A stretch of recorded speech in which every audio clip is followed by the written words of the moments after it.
through my journeys through the Navy, I was chosen to crew HMAS Sydney for its Vietnam trips to take our army up to Vietnam, about 500 at a time, and I think I did about 8 trips, and we loaded, I think, 40 Land Rovers and about 60 trucks, and we sailed out of Sydney Harbour there at 8 o'clock at night because we had to try and beat all the protesters from university and surfboard riders throwing stuff at us and that.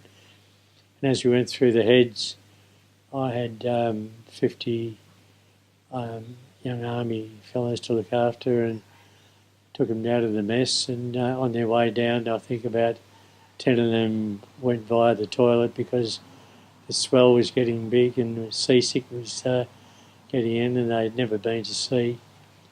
And then I had to teach them how to sleep in their hammocks. I said, "You're sleeping in hammocks, we haven't got bunks." They said, "We weren't told this." I said, "Well, welcome to the real world." The ship was in like a lockdown with virtually no lights. Anyone walking with a light, they had to have a little, like a fountain pen light, because we were travelling to a war zone and we did not know who was coming down, submarines or anything. They could see you. So you were virtually travelling in the darkness with your escort destroyer that was looking after you. It was sort of meandering all the way up to Vung Tau. And 3 days out of Vung Tau, we got, they started to get a bit edgy. You could see it in their faces that 3 days' time, people are actually going to be shooting at us. And then when we got in at about 6 o'clock in the morning, as the sun was coming up, and across the delta you could see all the rockets flying, all the vapor trails and everything, and all the American big helicopters flying around, queuing up to take the personnel. And we virtually, once we got them on deck with their 65-pound packs on, each one of them, I think the helicopters took about 40 personnel. They were huge, and we had to virtually push them up into the aircrafts. We were there for a 24-hour turnaround, and we picked up the battalion that had been up there for a year fighting, and they came straight in with the helicopters, dropped them on the deck. And I was up in charge of hauling in the 2 big 15-ton anchors, and 2 sergeants arrived on the deck, and the water's pouring, hosing the mud off the anchors. There was mud and everything about a foot deep. I said, "Sergeant, get off the deck. You can get killed. You can get your ankles, your legs broken, anything if those chains break with a 15-ton weight on them." And this bloke turned around and he said, "Listen here, sailor, can you get shot on this ship?" And I just looked up, I said, "Welcome to the 8th state of Australia." And he burst out crying. He threw his arms around me. He said, "I've just got a telegram. I got a brand new baby boy." And he collapsed, just slid down my body into the mud. And I said, "Oh my God." I said, "You can't come up here." He said, "Mate, if I can't get shot here," he said, "I can't wait to get home. How many days?" And I said, "Well, I don't know." I said, "Depends on the weather." And when we got down to Brisbane, all the families were on the wharf, and we unloaded all their gear and everything. And the next day we had the commanding officer came up to the forecastle, the bow of the ship, and he said, "Well, I've selected some people on here to go because I want to thank you." And I got up there, and the commanding officer there thanked us very much for looking after his troops and bringing them home. And next thing I heard this voice, "Waldo, get your ass over here." And I spun around. Here's this enormous big sergeant with his baby in his hand. He said, "Meet little Billy." That's when I just burst out howling, and I couldn't stop, and met all the family. And I had the commanding officer of of the depot there, serving me prawns and crayfish out of a bay marine. I thought, oh gee, there are good things in war.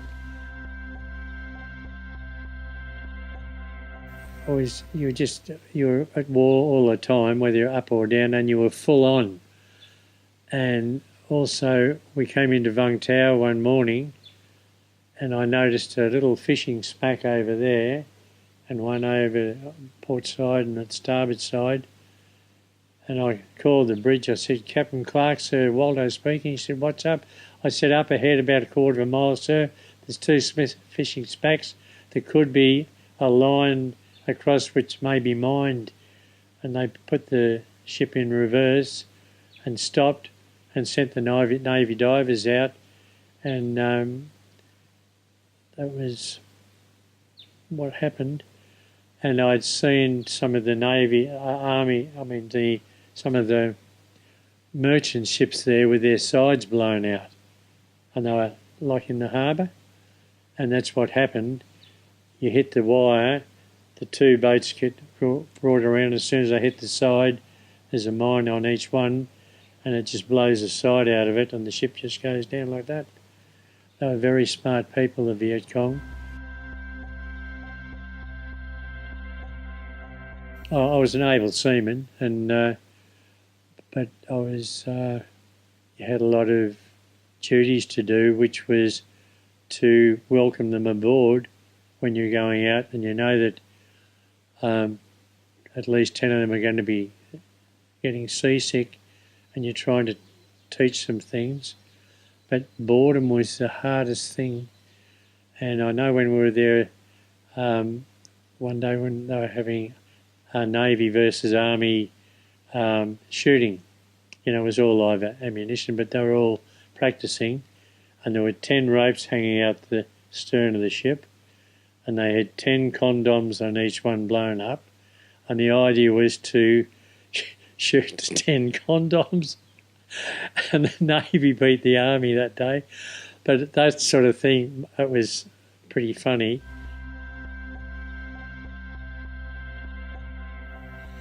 Well, I joined the Navy, and my name was Lynn, and the class leader said, "Mate, you're not going to join the Navy with a name like that. Is it short for Lynette?" I said, "No," and we're at the Frankston Hotel having our first leave after 6 weeks boot camp, having a couple of beers. He said, "Well, do you want to be called Sooner or Waldo?" No, and I said, "Well, what's Sooner mean?" He said, "It's an indigenous name for a mad dog," because I was telling jokes and that. I said, "Ha ha ha, call me Waldo." Went to the toilet, came back. Someone yelled out, "Your shout, Waldo." I kept on walking. He said, "Are you deaf, son?" And I said, "No." He said, "You're Waldo." I said, "No." I said, "You're Waldo, it's your shout." So I shouted, and ever since then, it's been Waldo. One day, one of our ships, Wessex helicopters, went away checking out for submarines and everything, and it came back, and it was over the stern, and we had the big coir mats where the helicopters landed on it, and the helicopter had a mayday about 100 feet up, and it couldn't go up or down or sideways. There'd been something broke in it, and the flight deck officer was trying to bring them down. We had to back the ship back about a quarter of a mile because we'd gone past and it was just sitting there, and we had to back it and stern first and underneath.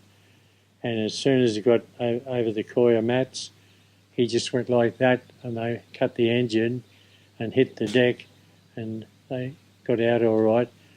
And they were just so shaken up, and we were just very, very lucky. And these are things that you don't anticipate, but things do happen when you're at sea. We were doing independent bombardment over, and the communists over in Malaya there, and you had the army spotting, and the the shells were actually going nearly 12 mile. But we did 28 days straight doing that, and then back for 4 days back at sea to get yourself back together, and then was back again. There were a couple of other English ships up there as well. We were invited ashore before we left, and they were showing us some of the booby traps, and it looked like a nice big rough grass field. And he just put his hand up, the army fellow, and he said, "Stop." And he got a piece of stick and he flipped like that, and this big green mat came out, and there were about 40 bamboo spikes in a 6-inch hole, a 6-foot hole, and they were booby traps. And this is what our army had to put up with. And we're going through the bush, and he put his hand up again and he said, "Stop." And a little Gurkha who was in charge, he was leading us where to go, he just pulled out his machete and he just went bang like that.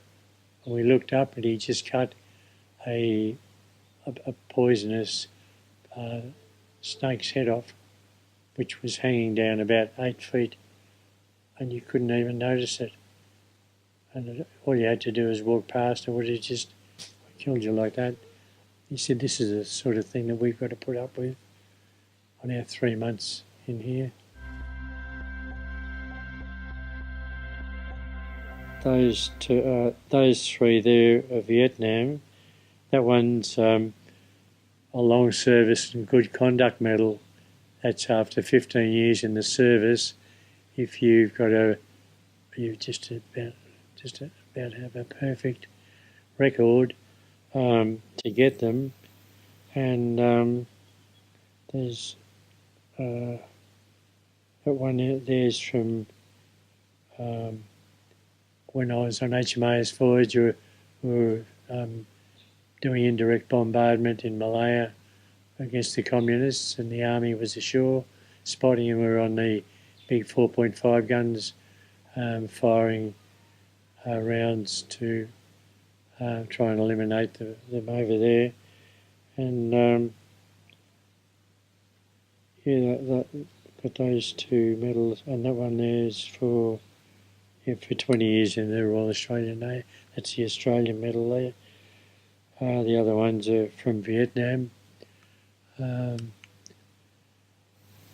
But you don't sort of expect them, and they just sort of arrive in the mail. And I know when the commanding officer, I was on HMAS Duchess at the time, I'd done my 15 years, and he said, Waldo bloody Bayley, 15 years of undetected crime.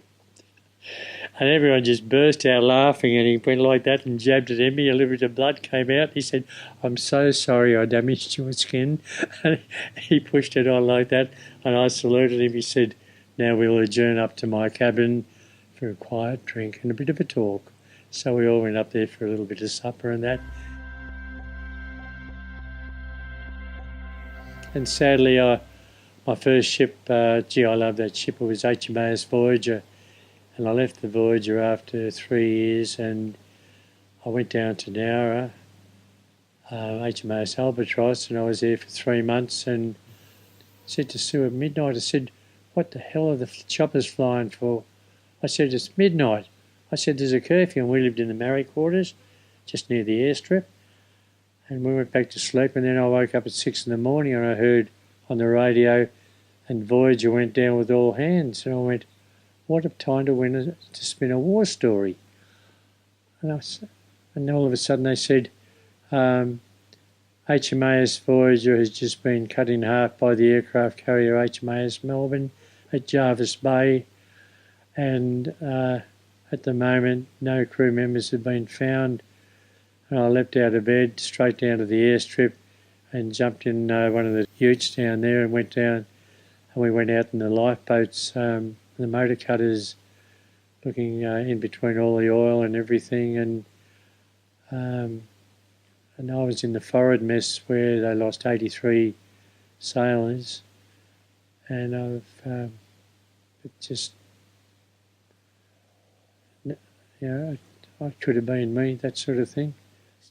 God bless our wonderful troops and especially their beautiful families. Thank you. God bless you.